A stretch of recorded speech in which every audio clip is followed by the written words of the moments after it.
안녕하십니까, 여러분? 존재와 시간을 낭독하는 시간입니다.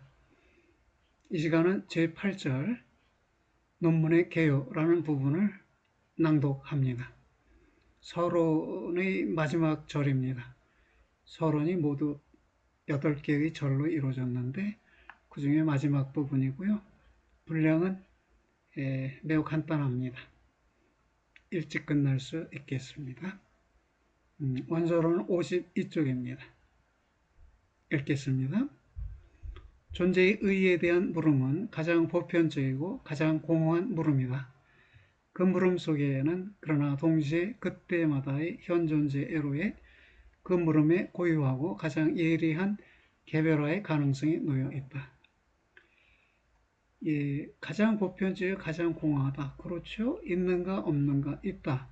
그럼 더 이상 논해질 게 없을 것 같아요. 그래서 가장 공허한 물음 같기도 해요. 그러나 말씀드렸듯이 존재 방식들은 다양합니다. 우선 현존재가 있고요. 공동현존재가 있고요. 그리고 용재성이 있고요. 용재자의 용재성이 있고 전재자의 전재성이 있어요. 수학적, 계학적 도형들의 존속이라는 존재 방식이 있어요. 수와 도형들은 존속하지요. 그리고 생명체들은 살아있어요. 이 생명체들은 생명이란 존재 방식을 가져요. 그렇게 다양한 존재 방식이 있는데 다양한 존재자들이 지닌 그러한 존재 방식들을 인정해 주는 것, 그것은 존재론적 정의라고 말해 볼 수 있겠죠. 생명체에게서는 생명을 존중하고 수에서는 존속을 존중하고 용재성에서는 용재자에서는 용재성을 존중하고 현존재에게서는 현존재라는 사실, 즉 개지성으로 존재한다는 사실을 인정해 주는 게 각자에게 존재 방식을 인정해 주고 그 점에서 정의를 행하는 것이 되겠습니다. 네. 존재라는 근본 개념의 획득은 그리고 그 다양한 존재 방식들의 이념, 개념, 의의는 의의에 앞서서 개념이나 이념은 현존이고요. 이런 현존을 가능하게 하는 의의가 시간성이 되겠네요.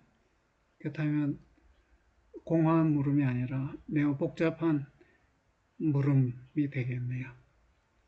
존재라는 근본 개념의 획득은 또 이러한 존재에 의해 요구되는 존재론적인 개념성 및 이러한 개념성의 필연적인 변화들의 앞서 윤곽 잡음은 하나의 구체적인 실마리를 필요로 한다. 존재라는 개념의 보편성에 대해서 연구의 특수성이, 다시 말해 하나의 특정한 존재자, 곧 현존자에 대한 특수한 해석의 길 위에서 존재라는 개념으로 전진함이 모순되지는 않는데 현존재 속에서 존재의 이해력 및 가능한 해석을 위한 지평이 획득되어야 하는 것이다. 그러니까 현존재 분석론으로 출발하지만 이 현존재의 이해력 속에 용재성의 이해와 전재성의 이해가 놓여 있단 말이에요. 그렇다면 현존재로 매개로 해서 존재로 전진함이 가능하다는 것입니다.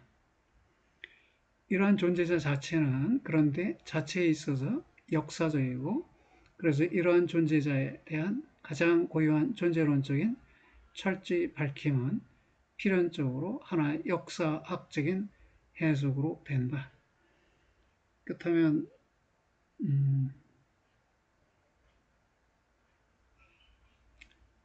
존재론의 역사에 대한 해체, 그것은 동시에 현 존재의 이해, 현 존재에 대한 이해의 역사의 해체일 수도 있는 것이네요.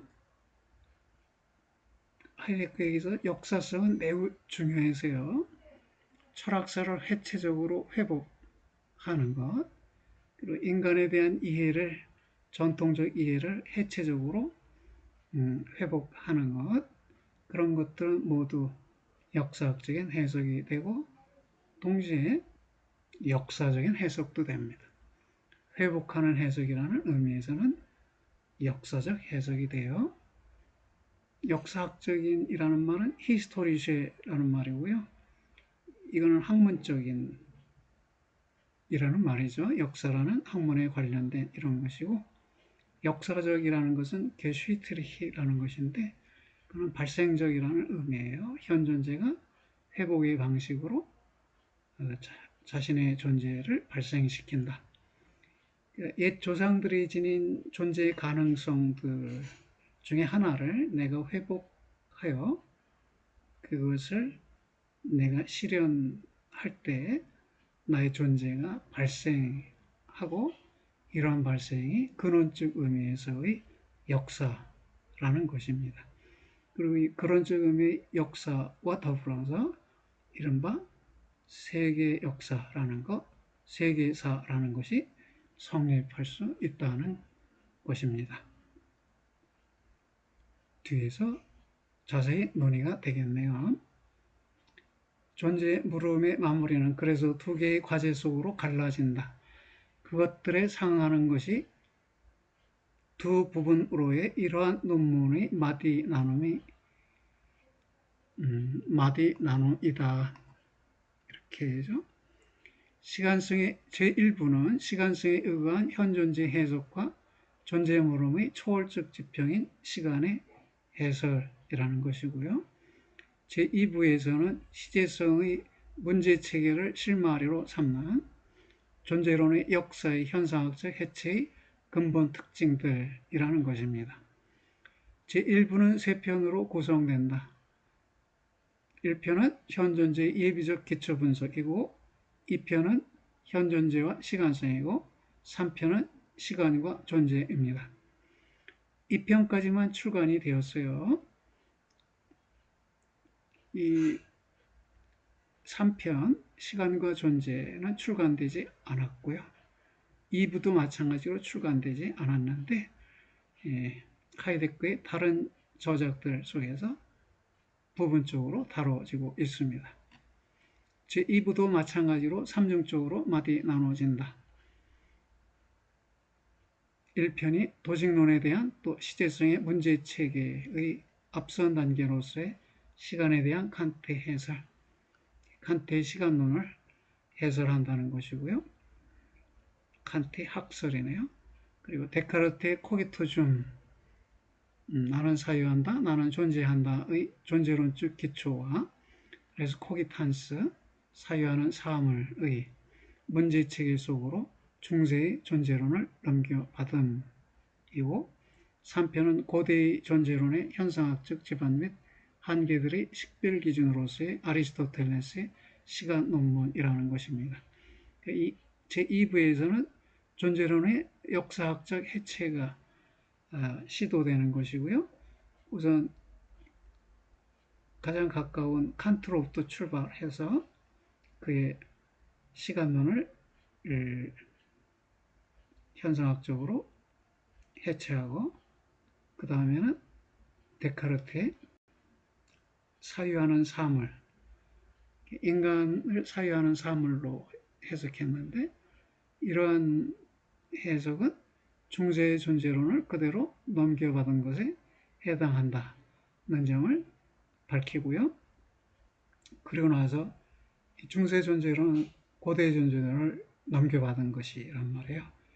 고대 존재론에서 특징적인 것은 이 아리스토텔레스의 시간 논문에 의할 때 존재가 시간에 의해, 특히 시간 중에서도 현재에 의해서 존재가 우시아 또는 파루시아,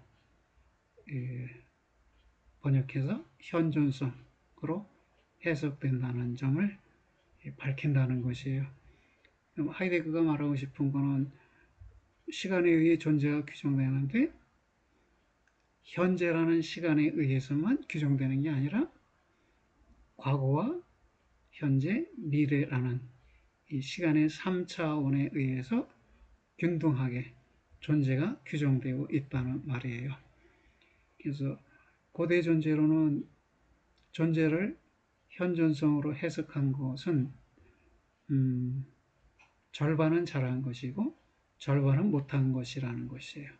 현존성으로 본 것은 존재가 언제나 시간 제약적이고 시간에 규정받는다는 점은 그 점을 잘 알아차린 것이지만 그러나 시간의 3차원에 의해 규정받는다는 점을 알아차리지 못했다는 점에서 잘못되었다는 것이에요.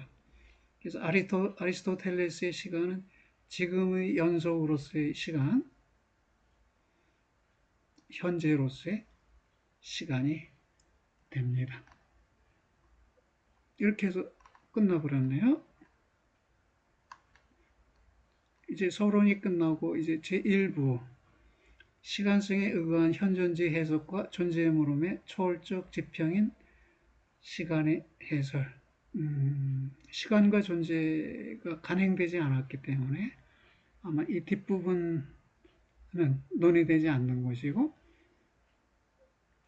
여러분이 존재와 시간에서 볼 수 없는 부분이고 볼 수 있는 부분은 이 앞에 시간성에 의거한 현존지 해석 부분이네요. 제1편이 현존지의 예비적인 기초분석이고 제1장이 현존지의 예비적인 기초분석이라는 과제의 노출이라는 것입니다. 순차적으로 살펴보도록 하겠습니다. 오늘은 여기까지 하겠습니다. 여러분 수고들 하셨어요. 안녕히 계십시오.